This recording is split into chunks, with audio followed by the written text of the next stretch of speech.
Let's get back into this. All right. Michael, your question now, friend. Oh, this is why I shouldn't have stopped. So we had just gotten done answering Jamie's question about if all the p-values come back in half. Go ahead, my friend. So basically, when you find things like the Viagra study, yes, what they did was they found a different result. So in this case, it would be like if all of them had leg cramps. Exactly. Okay. You inadvertently discover, or that caffeine causes the leg cramps, or caffeine inadvertently causes patellar tendonitis, or something along those lines. This is very, very good, and this is my favorite, not that Viagra is my favorite use of statistics, but expository data mining, which is something I wish this class had more time, which we don't. Data mining is when you've got a bunch of data, and you put it into some large computer spreadsheet or database model, and then you go to see if there are relationships between the data and an outcome. You have no idea if there actually are any, you just go and data mine to see if there are.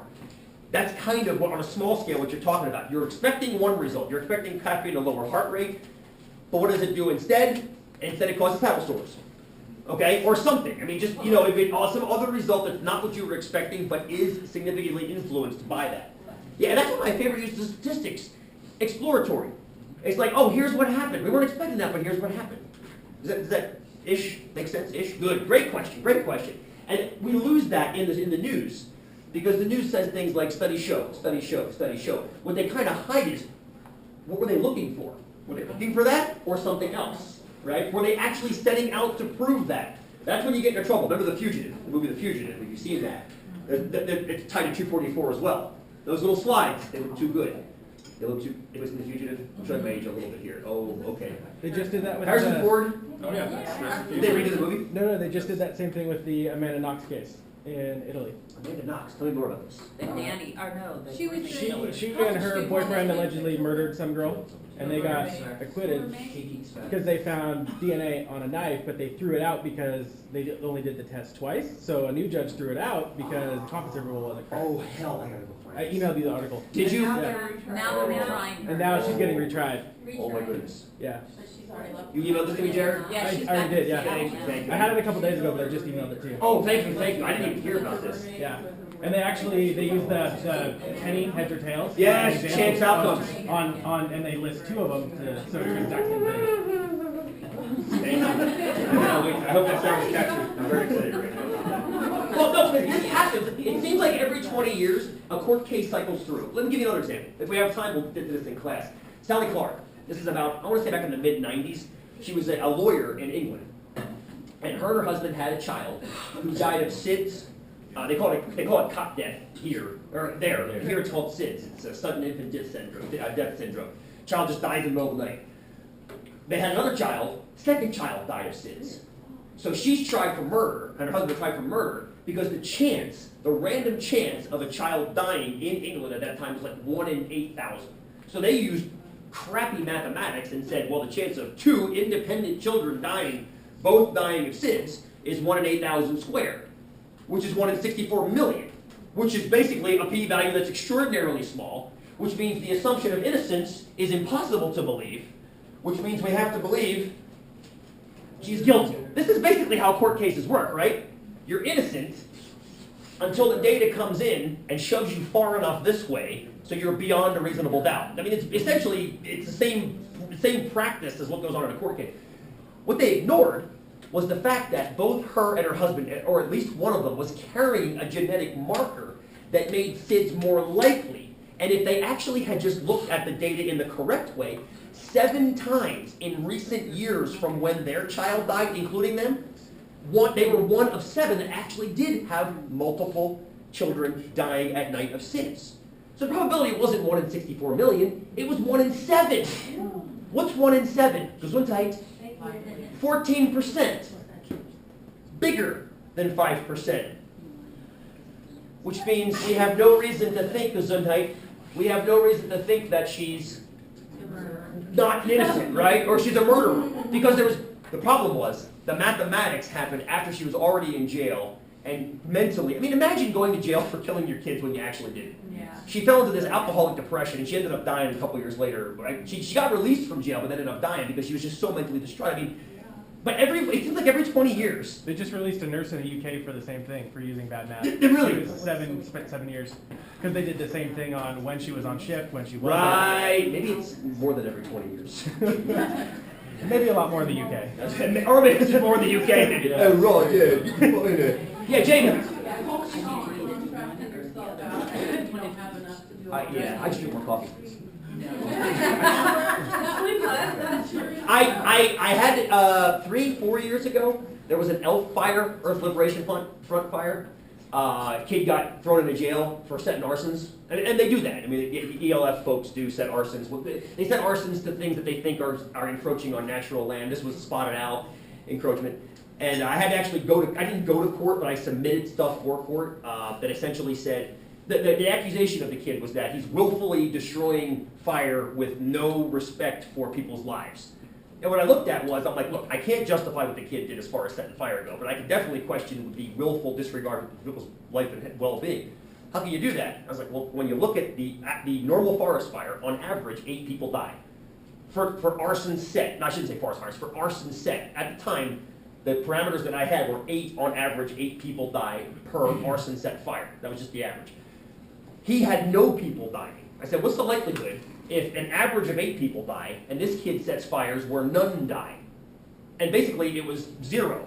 It was essentially 0. There's no chance, assuming that he's willfully, right? He's willfully ignoring life and well-being. Why would he end up out here, where it's obviously not willfully ignoring life and well-being, right? I'm not justifying his arson. Please, YouTube world, I'm not justifying arson. But what I'm saying is you can't claim that he's ignoring the life and well-being of people if it apparently is that he's setting fires. He would set fires at night when nobody was around. Like he'd set fire to if he thought Mount Bachelor was in a place where some endangered species lived, he'd set fire to Mount Bachelor, not at high noon when Skyliner's running, but in the middle of the night when all the techs are off duty. And this is kind of the way, and after talking to the guy, interviewing him, I realized that was what was going on. So I kind of contract myself out-ish every once in a while. But again, that's a very, very slight look at what one piece of one court case is. That's why we look at this Amanda Knox thing. This is going to be really curious now. Yeah. You should make a problem about that. What's that? You should make a problem. Well, we're going to have to look at it first to see if it fits in. Hopefully it fits in what we're doing right here. Yes, Susie. I was just going to say, that was it, you just explained all my time. Perfect, right? Innocent until proven guilty. Null hypothesis, you're innocent. Research hypothesis, you're not innocent. Therefore, reasonable doubt exists. Debatable. Say that again? Debatable. Of course. Okay, good. But yeah, I mean, it's a great way of looking at null versus research hypothesis. Good. Let's go back to this. Here's the big idea for large p-values. Let's go back to, what did I do here? Large, oh, good. And Bob, you already answered this question. Large p-values imply your data falls within the 95% confidence interval within the margin of error of the null belief. And generally those that are greater than the magical cutoff that we're going to be using, 5%. And I want to revisit that over and over again as to why 5% is used. I call it the old faithful argument, and we're going to come back into that as it for right now, if you would, and I hate saying this, just take my word for it. If you can't wait, on the enrichment page of the website, there's a link to why do we use 95% confidence more than 99 or 92. If you can't wait, go grab that one. But I kind of got it so that it's cycled into the course. Once we kind of have this under our belts and we're well within the learning hypothesis testing, it kind of makes more sense then.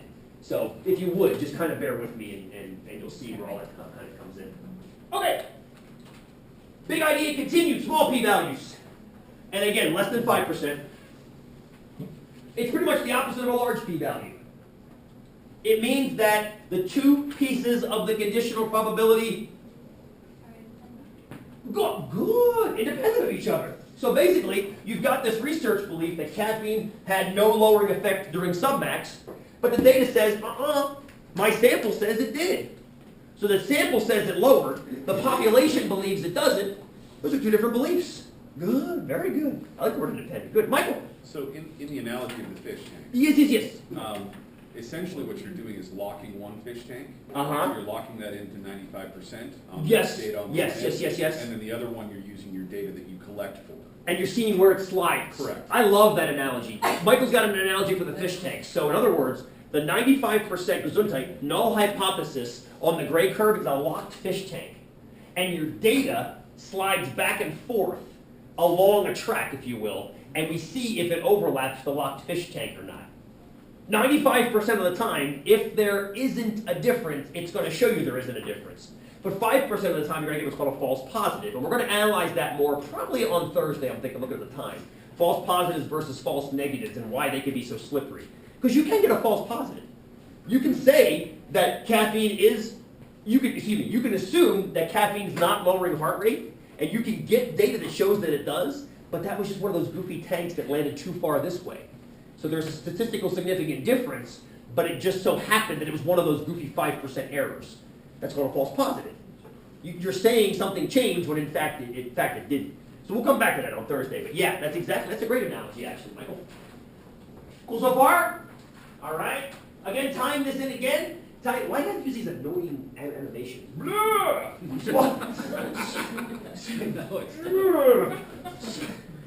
Should use that sound effect, wasn't that even better? Small p values applied. Your data falls outside of margin of error, 2 standard deviations, 95% confidence interval. They all mean the same thing, right? The 2 standard deviations part might make your head spin a little bit at this point, because if you look at the one-sided confidence interval, it's hard to see the 2 standard deviations. If that's making your head spin, don't worry. I've got a homework problem that walks you through how you make the edit to essentially, rather than thinking of it as 2 standard deviations, use the more ballpark margin of error that Bob had mentioned before. Because if you just say margin of error, you can assume it's asymmetric. But it's still the same thing. 95% of the time, you should land in that tank. But you're landing in that surprise 5% of the time when you sit back and go, wow, something changed, something's different. P-values, small or generally less than 5%. You got it, right up there at the top. Right up there at the top. Kind of a silly question to ask twice. But not really. It's all we're going to learn, right? Keep saying it over and over again. All right. If you would, friends, your little article sheets, check out the green tea and breast cancer one. Green tea and breast cancer. One turn apple white. Check that out. I'm going to pause the camera because